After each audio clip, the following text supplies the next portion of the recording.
In the early months of the war in Ukraine, General Mark Milley, then chair of the Joint Chiefs of Staff, carried a note card in his briefcase outlining what he saw as the main priorities when it came to the U.S. and NATO approach to the war. As reported by the Washington Post, they were, number 1, don't have a kinetic conflict between the U.S. military and NATO with Russia. Number 2, contain war inside the geographical boundaries of Ukraine. Number 3, strengthen and maintain NATO unity. Number 4, empower Ukraine and give them the means to fight. The order is telling. Supporting Ukraine has been a priority, but preventing escalation outside of Ukraine has often been a greater one, sometimes to the frustration of Ukrainian leaders who have at times felt that Western governments were too timid in supporting actions like long-range strikes into Russian territory. Milley is long gone from American leadership, but that attitude carried over with the return of President Donald Trump, who has repeatedly expressed concerns that the conflict could escalate to World War I. It's been remarkable over the past week to see the degree to which NATO leaders appear to have come around to the view that NATO-Russia conflict, hopefully only limited conflict, may be inevitable. The reason is a series of increasingly brazen incursions into NATO airspace.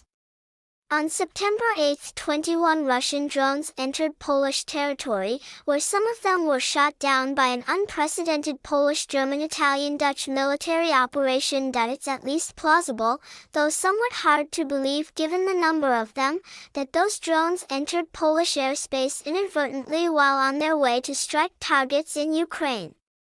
Drones have periodically crossed into and crashed on the territory of several NATO countries bordering Ukraine since the start of the war.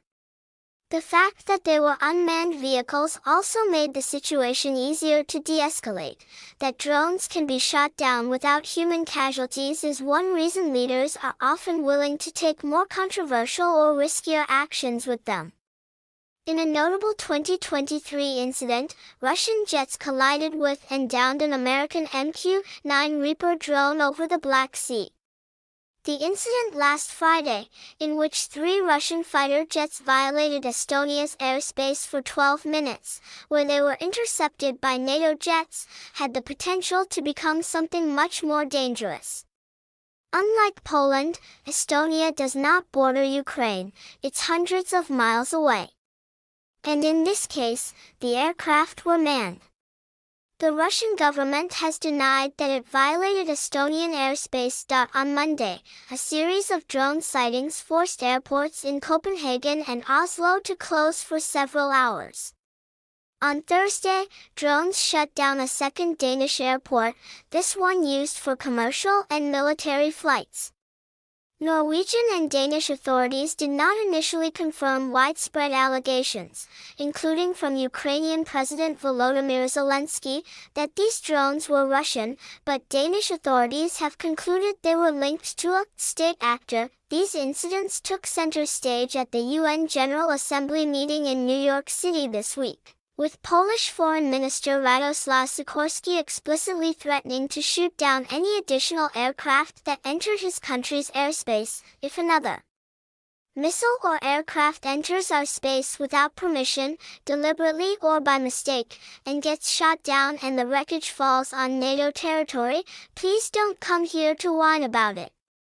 You have been warned, he said, addressing the Russian delegation. We stand ready to take all steps necessary to defend NATO's skies and NATO's territory against Russia's imperialist warmongering, UK Foreign Secretary Yvette Cooper said. More surprisingly, President Donald Trump responded, "Yes, I do," on Tuesday when asked by a reporter if he believed NATO countries should shoot down Russian aircraft that enter their territory.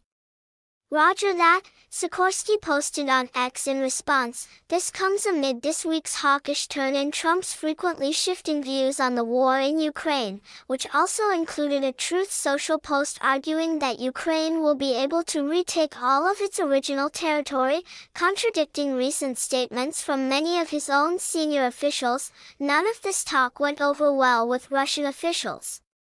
In a radio interview on Thursday, Russia's ambassador to France warned that if a Russian jet were shot down over NATO territory, it would mean war. Perhaps the warnings will be enough to deter future Russian provocations. History suggests they will not. And if Russia persists, we appear to be headed for the type of clash that not so long ago was viewed as the nightmare scenario. The question is whether it can be contained.